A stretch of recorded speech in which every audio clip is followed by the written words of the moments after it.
आइए दलाल स्ट्रीट पर पिछले हफ्ते क्या हुआ इस पर नजर डालते हैं। दलाल स्ट्रीट पर पिछले हफ्ते पैनिक सेलिंग देखने को मिली, जहां पे बुल्स का हौसला भी कम होता नजर आया। पिछले हफ्ते एक खराब ट्रेडिंग वीक देखने को मिला, जहां पे दलाल स्ट्रीट पर कुछ नहीं था खून, टॉयल, टीयर्स और स्वेट के सिवाय। और तो और नेगेटिव बात ये रही कि निफ्टी साइकोलॉजिकल 22,000 मार्क के करीब ही बंद हुआ। Nifty closing price 22,125 -2.94%, Sensex closing price 73,198 -2.81%। पिछले हफ्ते दलाल स्ट्रीट पर वोलेटिलिटी का पक्ष भारी था, जहां पे निवेशकों का कॉन्फिडेंस डगमगाता नजर आया। नेगेटिव बातें ये रही कि पहला, निफ्टी फरवरी महीने में 5.55% नीचे गिरा। फरवरी 2020 में कोविड लॉकडाउन लगने से पहले निफ्टी 6.4% गिरा था। उसके बाद फरवरी 2025 का फॉल सबसे खराब रहा है। फरवरी की गिरावट के साथ साथ निफ्टी का लगातार 5वें महीने में गिरावट का सत्र जारी रहा है, और ऐसा पिछली बार 1996 साल में देखने को मिला था। अपने ऑल टाइम हाई से सेंसेक्स 15% नीचे गिर चुका है, जबकि निफ्टी 16% नीचे गिर चुका है। निफ्टी मिड कैप 100 इंडेक्स तो 22% नीचे गिरा है, और निफ्टी स्मॉल कैप इंडेक्स 26% नीचे गिरा है अपने ऑल टाइम हाई से। बॉटम लाइन, पेसिमिज्म दलाल स्ट्रीट पर सारी जगह देखने को मिली, और नेगेटिव बात यह है कि निफ्टी का फ्यूचर आउटलुक भी कीचड़ के प्रति लग रहा है।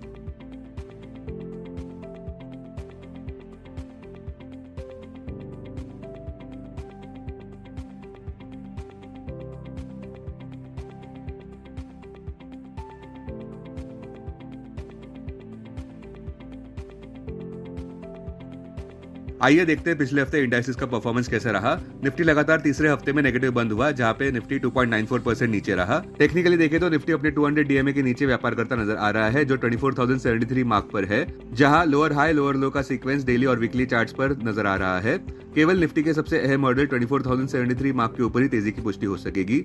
बैंक निफ्टी में भी निफ्टी की तरह स्लगिश एक्शन नजर आई, जहां पे बैंक निफ्टी 1.30% नीचे गिरा 48,345 लेवल्स पर। निफ्टी प्राइवेट बैंक इंडेक्स 1.03% नीचे गिरा, जबकि Nifty PSU bank index 5.33% weekly basis अनुसार नीचे गिर गया।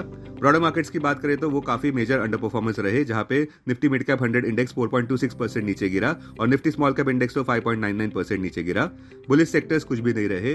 बेरिश सेक्टर्स की बात करें तो निफ्टी आईटी इंडेक्स 7.96% नीचे, निफ्टी मीडिया इंडेक्स 7.07% नीचे, निफ्टी पीएससी इंडेक्स 5.90% नीचे, निफ्टी रियल्टी इंडेक्स 5.52% नीचे, निफ्टी एनर्जी 4.98% नीचे, निफ्टी ऑयल एंड गैस 4.80% नीचे, निफ्टी ऑटो इंडेक्स 4.68% नीचे, निफ्टी मेटल इंडेक्स 4.54% नीचे, निफ्टी इंफ्रा इंडेक्स 4.28% नीचे, निफ्टी फार्मा इंडेक्स 2.81% नीचे, निफ्टी एफएमसीजी इंडेक्स 2.7% नीचे। स्टॉक स्पेसिफिक खबरों की बात करें तो कोल इंडिया 0.16% नीचे रहा, किंतु आउट परफॉर्म कर गया, क्योंकि सिंगरौली पुनर्स्थापन चार्ज के इंट्रोडक्शन के चलते एडिशनल एस्टिमेटेड रेवेन्यू ₹3,880 करोड़ का कोल इंडिया को मिल सकता है। दूसरा, ग्रैन्यूल्स इंडिया 9.19% नीचे गिरा, क्योंकि कंपनी को वार्निंग लेटर मिला है यूएस एफडीए से उनकी गगीलापुर फैसिलिटी के लिए, जब उसका इंस्पेक्शन हुआ था अगस्त 2024 में। इंडिगो आउट परफॉर्म कर गया, जहां पे रिकॉर्ड हाईएस्ट मार्केट शेयर देखने को मिला, जहां दूसरी ओर एयर इंडिया नीचे गिरता नजर आ रहा है जनवरी में मर्जर होने के बाद। इंडिगो का डोमेस्टिक मार्केट शेयर 65.2% हो गया है, जो कि एयरलाइन इंडस्ट्री के इतिहास में अब तक का सबसे हाईएस्ट मार्केट शेयर है। पॉलीकैब 19% नीचे गिरा, हैवेल्स 6.5% नीचे गिरा, केईआई 20% नीचे गिरा, फिनोलेक्स केबल्स 11% नीचे गिरा, जब अल्ट्राटेक ने यह घोषणा की है कि वे कंस्ट्रक्शन वैल्यू चेन में अपना प्रेजेंस बढ़ाना चाहते हैं वायर्स और केबल सेगमेंट में, जिसमें वे ₹1,800 का कैपेक्स करना चाहते हैं अगले 2 साल की पीरियड में। अल्ट्राटेक इस घोषणा के बाद भी 9.2% नीचे गिरा। अब पिछले हफ्ते के निफ्टी 50 के गेनर्स इस प्रकार रहे: श्रीराम फाइनेंस 5.5% ऊपर, एचडीएफसी बैंक 2.36% ऊपर, बजाज फाइनेंस 1.59% ऊपर, एक्सिस बैंक 0.65% ऊपर। वही दूसरी ओर लूजर्स में टेक महिंद्रा 9.8% नीचे, विप्रो 9.37% नीचे, अल्ट्राटेक सीमेंट 9.22% नीचे, टीसीएस 8% नीचे, टाटा मोटर्स 7.81% नीचे। अब निफ्टी में आगे क्या देखने को मिल सकता है? Free fall, dead cat bounce या फिर रोबस्ट रैली? निफ्टी ने जब 27 सितंबर 2024 को नया ऑल टाइम हाई कायम किया था 26,277.35 मार्क पर, तब से लेकर अब तक मार्केट से इन्वेस्टर्स की ₹90 लाख करोड़ की वेल्थ गायब हो चुकी है।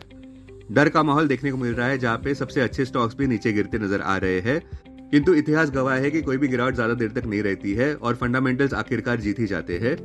हम ये जरूर देखना चाहेंगे कि क्या रिवर्सल साइंस कहीं देखने को मिलते हैं या नहीं, जहां हम हाई क्वालिटी अपॉर्चुनिटीज का इंतजार करते नजर आएंगे। फिलहाल माहौल काफी खराब है, जहां पे विदेशी संस्थागत निवेशकों ने केवल 3 ट्रेडिंग सेशंस में कैलेंडर ईयर 2025 में खरीदारी दर्ज की है। इतना ही नहीं, total FII selling calendar year 2025 में ₹1,45,804 करोड़ का आंकड़ा पार कर गई है, जब निफ्टी ने नया ऑल टाइम हाई कायम किया था 27 सितंबर 2024 को 26,277.35 मार्क पर, तब से लेकर अब तक विदेशी संस्थागत निवेशकों ने कुल मिलाकर 3,32,000 करोड़ से ज्यादा तक के शेयर्स बेच दिए हैं। फिलहाल फाइनेंशियल 2025 में अब तक विदेशी संस्थागत निवेशक कुल मिलाकर ₹4,04,195 करोड़ तक के शेयर्स बेच चुके हैं। और पिछले हफ्ते के दो नेगेटिव कैटलिस्ट ये भी रहे कि बैंक निफ्टी 1.3% नीचे गिरा, जहां पे अच्छे स्टॉक जैसे कि आईसीआईसीआई बैंक 2.34% नीचे गिरा और एसबीआई तो 4.6% नीचे गिरा।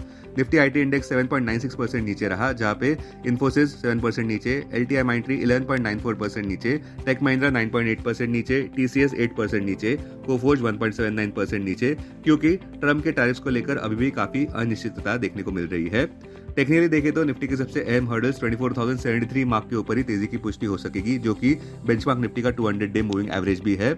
और जब तक 24,073 मार्क एक रेजिस्टेंस बना हुआ है, तब तक निफ्टी में गिरावट का डर बना है 22,000 मार्क तक, और उसके बाद शायद और भी नीचे 21,281 मार्क तक गिरावट देखने को मिल सकती है, जो कि जून 4 इलेक्शन डे लो है।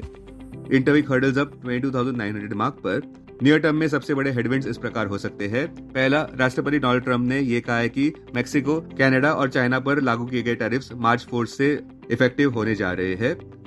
दूसरा, इन्फ्लेशन यूएसए में अभी भी देखने को मिल रहा है। तीसरा, फेड के जनवरी के मीटिंग मिनट्स अनुसार फेडरल रिजर्व अभी भी कोई भी जल्दी में नहीं है रेट कट्स करने के, जहां उन्होंने इस साल के लिए कॉशियस अप्रोच अपनाया है। चौथा, चाइनीज स्टॉक सुर्खियां बटोरते नजर आ रहे हैं और आउट परफॉर्म करते भी नजर आ रहे हैं, क्योंकि चाइना के टेक्नोलॉजी सेक्टर को लेकर पॉजिटिव सेंटिमेंट्स देखने को मिल रही है, खास करके डीप सीक को लेकर।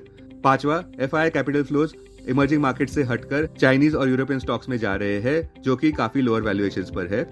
छठा, भारत के Q3 अर्निंग सीजन काफी निराशाजनक देखने को मिले। सातवां, भारत की स्लोइंग इकोनॉमिक ग्रोथ। भारत की इकोनॉमी 6.2% बढ़ी दिसंबर क्वार्टर में, जो कि प्रीवियस क्वार्टर की तुलना में ऊपर रही, जहां प्रीवियस क्वार्टर की ग्रोथ 5.6% की थी, किंतु मार्केट फोरकास्ट से नीचे रही, जहां पे मार्केट फोरकास्ट 6.3% का था। और आठवां, इंडियन रुपी में कमजोरी।